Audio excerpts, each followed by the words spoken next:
Hello नमस्कार साथियों। Nobel exam city के यूट्यूब चैनल पर उत्तर प्रदेश पीजीटी और टीजीटी की कॉमर्स क्लासेस में आप सभी का मैं एसके कुशवाहा हार्दिक स्वागत और अभिनंदन करता हूं। साथियों, कॉमर्स के सब्जेक्ट में 3 खंड हैं जैसा कि आप सभी जानते हैं। तो आज पहले एपिसोड में हम खंड तीसरे से यहां पर क्लासेस स्टार्ट कर रहे हैं, उच्च आर्थिक सिद्धांत एवं सांख्यिकीय रीतियां, जिसमें आज का पहला टॉपिक हमने कवर किया है लागत का सिद्धांत। देखिए, आप यदि हमारे साथ निरंतर बने रहेंगे तो उम्मीद करते हैं और हमें पूरा विश्वास है कि आप जो है पहले ही प्रयास में कॉमर्स की यह परीक्षा जरूर पास कर लेंगे। तो चलिए दोस्तों, स्टार्ट करते हैं। और एक बात मैं हमेशा की तरह आपसे कहूँगा, यदि आपने अभी तक चैनल को सब्सक्राइब नहीं किया है तो चैनल को सब्सक्राइब करके बेल आइकन को जरूर दबा दें, ताकि जब भी हमारी नई क्लास आए आप सभी को सबसे पहले मिल जाए। तो चलिए दोस्तों, स्टार्ट करते हैं आज की क्लास को।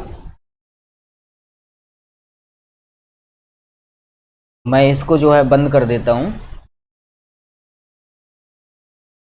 ओके, देखिए यहां पर सबसे पहले जो है थ्योरी ऑफ कॉस्ट को जानेंगे, यानी कि लागत क्या है। हम सबसे पहले क्या जानेंगे, लागत क्या है साथियों। ठीक है, तो देखिए लागत का मतलब होता है, अगर अंग्रेजी में बात कहें तो इसका मतलब होता है कॉस्ट। क्या होता है, कॉस्ट। मान लीजिए, यदि हम देखिए एक उदाहरण से मैं समझा रहा हूं, बहुत ही सरल भाषा में आपको समझ में आ जाएगा।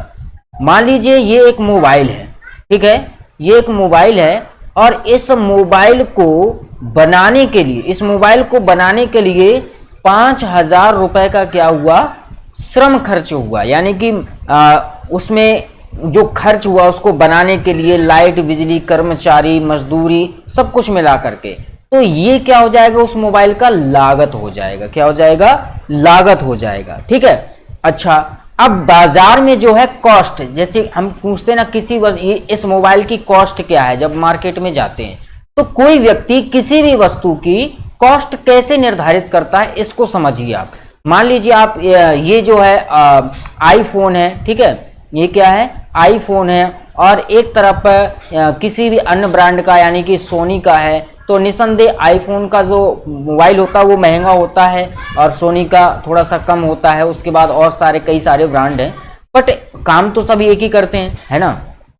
तो इनका प्राइस क्यों ज्यादा होता है, इनका प्राइस क्यों कम होता है, तो देखिए इसका चीज मैं आपको बता देता हूं।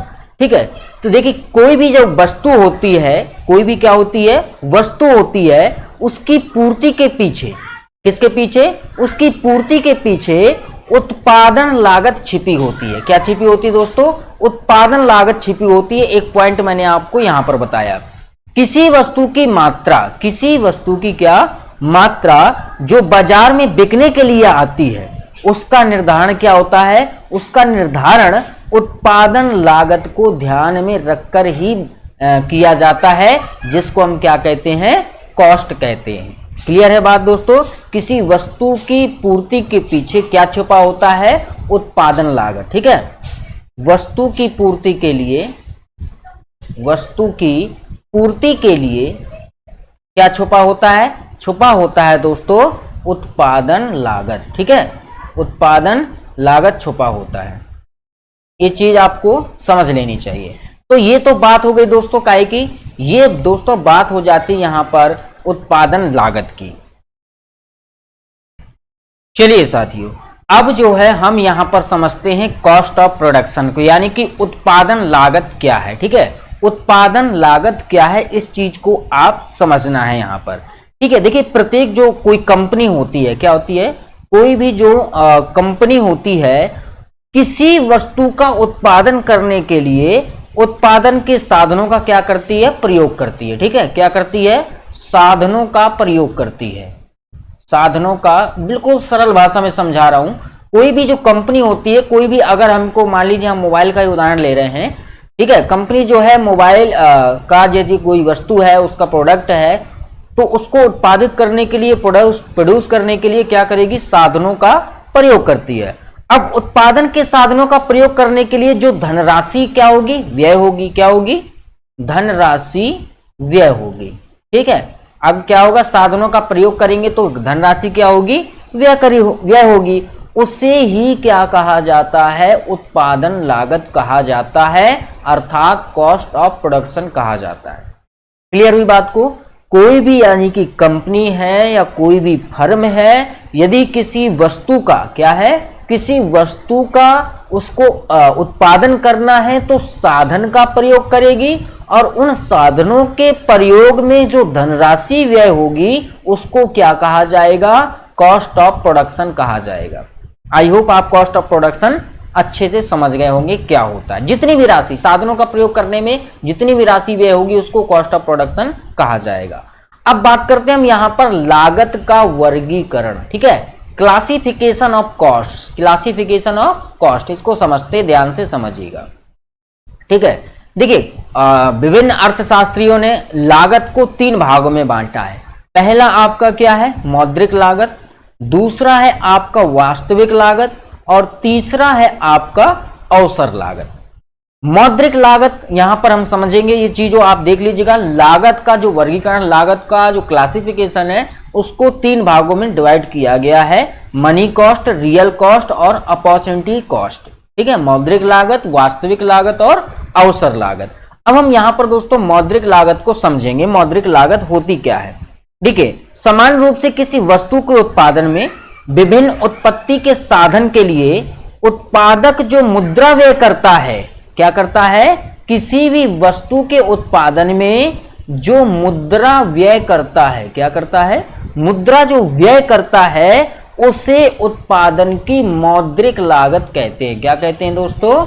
मौद्रिक लागत कहते हैं। समझ में आई बात? मुद्रा से संबंधित है। मौद्रिक जैसा कि आप समझ रहे हैं मुद्रा से संबंधित है। जो भी व्यक्ति होगा, ठीक है, या जो कंपनी होगी, किसी भी वस्तु के उत्पादन के लिए जो अपनी मुद्रा व्यय कर रही है उसको ही उस वस्तु का, उस उत्पादन का मौद्रिक लागत कहा जाता है। Is that clear? Money cost इसको कहा जाएगा। अब मनी कॉस्ट को जो है यहां पर 3 भागों में बांटा गया फिर से। ठीक है, कौन कौन से में? पहला आपका है व्यक्त अथवा स्पष्ट लागतें। ठीक है, व्यक्त अथवा स्पष्ट लागतें जो होती हैं, कौन होती हैं ये मैं आपको बताऊंगा।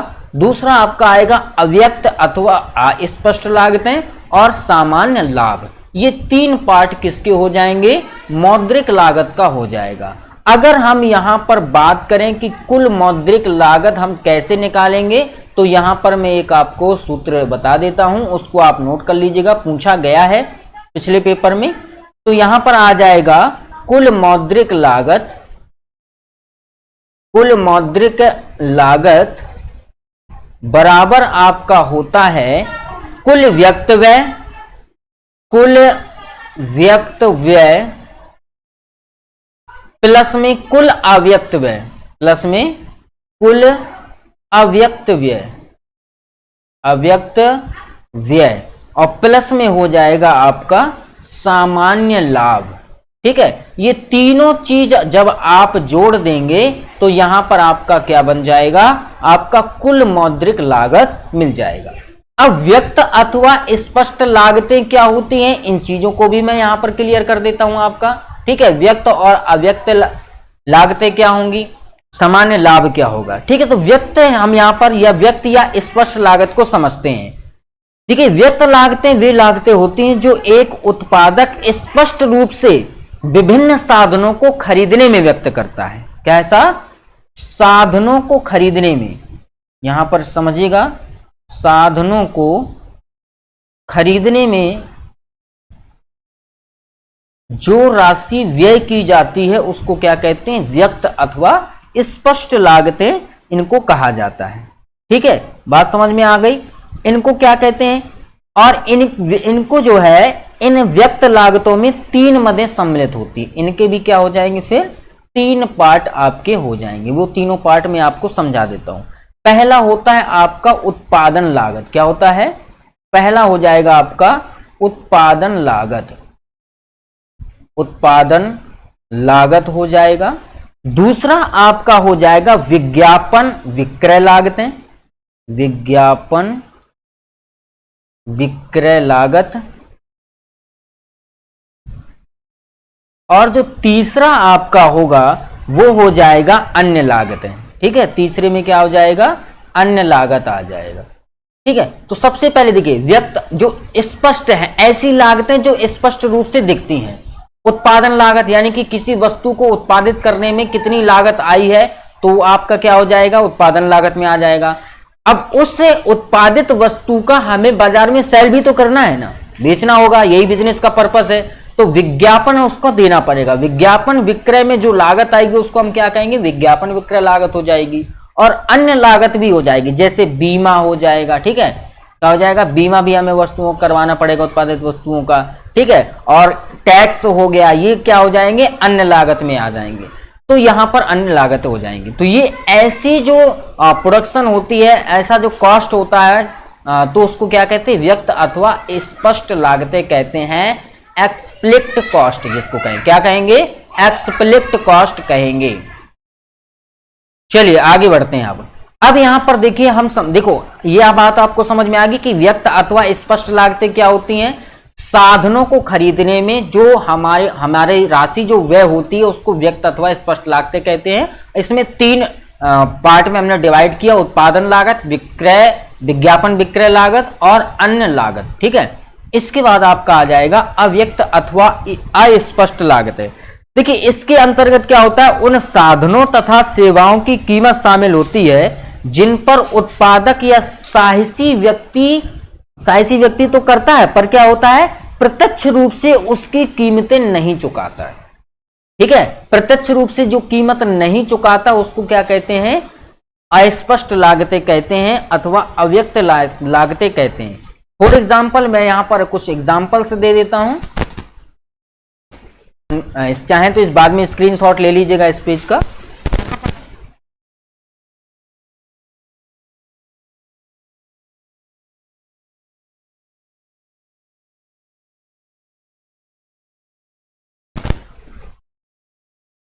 निजी वेतन हो जाएगा, निजी वेतन। तो ये क्या होते हैं, देखिए निजी पूंजी पर जो ब्याज है वो स्पष्ट अस्पष्ट लागत होती है, स्पष्ट लागत नहीं होती है। जो खुद का वेतन होता है मालिकों का वो भी क्या होता है, आपका निजी जो होता है वेतन कहलाता है, यानी कि उस व्यापार में अस्पष्ट लागतें होती हैं। इसके बाद बात करते हैं हम सामान्य लाभ की। ठीक है, सामान्य लाभ क्या होता है, उद्यमी को किसी उद्योग में बनाए रखने के लिए क्या करना पड़ता है, न्यूनतम रूप से लाभ लेना आवश्यक है। यदि वह व्यक्ति निरंतर व्यापार में बना रहना चाहता है तो उसको क्या चाहिए। दूसरे प्रकार से हम कह सकते हैं यदि किसी उद्योग विशेष में फर्म को केवल सामान्य लाभ प्राप्त होता है तो उसको नई फर्म की प्रवेश करने या पुरानी फर्मों के उद्योग से बाहर जाने की कोई प्रवृत्ति नहीं होती है। मान लीजिए, उदाहरण से समझ लीजिए इस बात को, यदि हमारे पास कोई फर्म है, ठीक है, ये क्या है, फर्म है, तो हम क्या करेंगे, चलिए अब यहां पर देखिए हमने क्या बताया कि यदि किसी व्यक्ति को या फर्म को, यहां पर फर्म की बात कर रहे थे, यदि किसी फर्म को व्यापार में बने रहना है तो कम से कम सामान्य लाभ तो उसका क्या होना ही चाहिए। अर्थात सामान्य लाभ का मतलब क्या होता है, जितनी उसकी लागत है, ठीक है, जितनी उसकी लागत है उससे थोड़ा बहुत ही प्लस करके उसकी बिक्री होनी चाहिए, तो वो क्या करेगी, व्यापार में बनी रहेगी, अन्यथा क्या हो जाएगी, वो कंपनी डूब जाएगी। क्लियर है दोस्तों। अब बात करते हैं वास्तविक लागत की। किसकी बात करते हैं, वास्तविक लागत की बात करते हैं। ठीक है, एक पहले उदाहरण आप समझ लीजिए वास्तविक लागत क्या है, इसके बाद आप जो है अपने आप थ्योरी बना सकते हैं। ठीक है, मान लीजिए हम एक्स वस्तु के उत्पादन में, कोई हमारे पास क्या है, एक्स वस्तु है और कंपनी वाई क्या कर रही है, कंपनी दूसरी जो है वो वाई वस्तु का क्या कर रही है, उत्पादन कर रही है। एक कंपनी है जो एक्स वस्तु उत्पादन कर रही है और दूसरी कंपनी जो है वो वाई वस्तु का उत्पादन कर रही है। अब सीधा सीधा हम यहां पर ये देखेंगे कि इस वस्तु का मान लीजिए 100 रुपए दाम है। कितना है, इस वस्तु का दाम 100 रुपए है और इस वस्तु का दाम क्या है, 300 रुपए है। तो हम क्या आंकड़ा लगाएंगे, हम ये आंकड़ा लगाएंगे कि इसको बनाने में ज्यादा मेहनत की आवश्यकता पड़ी। इस वस्तु को बनाने में क्या क्या हुआ, ज्यादा मेहनत की आवश्यकता पड़ी। कितना गुना, लगभग लगभग 3 गुना। कितना गुना, 3 गुना। इसीलिए इस वस्तु की कीमत वाई वस्तु से कितनी रखी गई है, 3 गुनी रखी गई है। तो सीधी सीधी बात है, अगर हम थ्योरिकल बात करेंगे कि वास्तविक लागत का अर्थ क्या है, वास्तविक लागत का अर्थ उन क्या है, उन सब कष्टों, किससे है, उन सब कष्टों, प्रयत्नों, ठीक है, तथा त्याग से है। कैसे है, तथा त्याग से है, जिसका, ठीक है, जिसका वस्तु के उत्पादन करते समय उठाने पड़ते। ठीक है, तो सीधी सीधी सिंपल भाषा है यहां पर, किसी वस्तु को उत्पादित करने में जिन कष्टों, प्रयत्नों तथा त्याग की आवश्यकता पड़ती है, उसको ही हम क्या कहते हैं, उस वस्तु का वास्तविक लागत कहते हैं, अर्थात रियल कॉस्ट कहते हैं। Is that clear? चलिए, आई थिंक आपको समझ में आ गया होगा ये चीज। ठीक है, उदाहरण देकर भी मैंने क्या कर दिया, आपको समझा दिया। इसके बाद हम बात करते हैं अवसर लागत क्या है। ठीक है, अवसर लागत क्या है। अवसर लागत को भी 2 भागों में बांटा गया है। ठीक है, तो अवसर लागत क्या है। ठीक है, अवसर लागत को हम इस प्रकार से समझ सकते हैं कि यहां पर देखिए, अवसर लागत को आधुनिक अर्थशास्त्रियों ने वास्तविक लागत की जगह क्या माना है, अच्छा माना है। ठीक है, वास्तविक लागत की जगह अवसर लागत का प्रेफर किया है। ठीक है, तो यहां पर हम क्या कर सकते हैं, इसको हमने 2 भागों में बांटा, वास्तविक लागत के रूप में अवसर लागत और मुद्रा के रूप में अवसर लागत। इन 2 चीजें आप समझ लीजिए, आपको तुरंत समझ में आ जाएगा। वास्तविक लागत के रूप में अवसर लागत क्या कब होगा। देखिए, मान लीजिए हमने क्या किया, 100 क्विंटल गेहूं उत्पादित किया। किसी व्यक्ति ने, किसान को मान लीजिए, किसान क्या करता है, 100 क्विंटल गेहूं उत्पादित करता है। तो मैं थोड़ा सा 100 क्विंटल क्या करता है, गेहूं उत्पादित करता है। अगर वह 100 क्विंटल गेहूं उत्पादित ना करके जवे को उत्पादित करता, जौ को, तो वो उत्पादित कर पाता 130 क्विंटल। ठीक है, इस 130 क्विंटल चावल को उत्पादित कर पाता। अब बात समझिए, यहां पर उसने गेहूं उगाए तो 100 क्विंटल मिला, और चावल नहीं लेते क्योंकि एक, चलो कोई बात नहीं, उदाहरण ही तो लेना हमको। ठीक है, चावल को उगाया तो वो कितना उगा लिया, उतने ही रुपए में, उतने ही लागत में 130 क्विंटल चावल को उसने बना लिया। तो कहने का तात्पर्य ये है कि 100 क्विंटल गेहूं का, ठीक है, 100 क्विंटल गेहूं का अवसर लागत कितना है, 130 क्विंटल चावल। बात समझ में आ रही है? फॉर एग्जाम्पल, जितने में हम एक आईफोन खरीद सकते हैं, ठीक है, जितने में हम एक आईफोन खरीद सकते हैं, उतने हम 10 स्मार्टफोन खरीद सकते हैं। ठीक है, कितने, 10 स्मार्टफोन खरीद सकते हैं। तो यहां पर एक आईफोन की अवसर लागत कितनी हो जाएगी, 10 स्मार्टफोन हो जाएगी। क्लियर है ना? इसका तात्पर्य क्या हुआ, हमने 130 क्विंटल चावल का त्याग किया तो हमको 100 क्विंटल गेहूं मिला। यही तो है ना? ठीक है, हमने 10 स्मार्टफोन का त्याग किया तो एक आईफोन मिला। एक दूसरा उदाहरण लेते हैं, एक जो बढ़ई है, ठीक है, एक बढ़ई है, वो एक दिन में 2 कुर्सी बनाता है। कितनी कुर्सी बनाता है, 2 कुर्सी बनाता है। ठीक है, और वही अगर हम बात करें, अगर उसको कह दिया जाए कि भाई आप ऐसा करो, कुर्सी बनाना बंद करो और क्या करो, मेज बनाओ, आप क्या बनाओ, मेज बनाओ, तो वो जब मेज बनाता है तो एक मेज बना पाता है। क्या करता है, एक मेज बना पाता है। तो एक मेज की कीमत किसके बराबर है, 2 कुर्सियों के बराबर। अर्थात उसने 2 कुर्सियों का त्याग किया, तब उसको क्या मिला, एक मेज मिली। तो यही है, यहां पर क्या हो जाएगा, इसी को हम अवसर लागत कहते हैं। अर्थात एक मेज की अवसर लागत यहां पर 2 कुर्सी होगी। अब डिपेंड करता है किस पर, सिचुएशंस पर। ठीक है, जो आपकी टर्म एंड कंडीशंस दी गई होंगी आपका। अगर हम यहां पर बात करें परिभाषाओं की, तो समझ लीजिए, मैं यहां पर अगर लिखना चाहें तो मैं यहां पर लिख देता हूं इस परिभाषा को।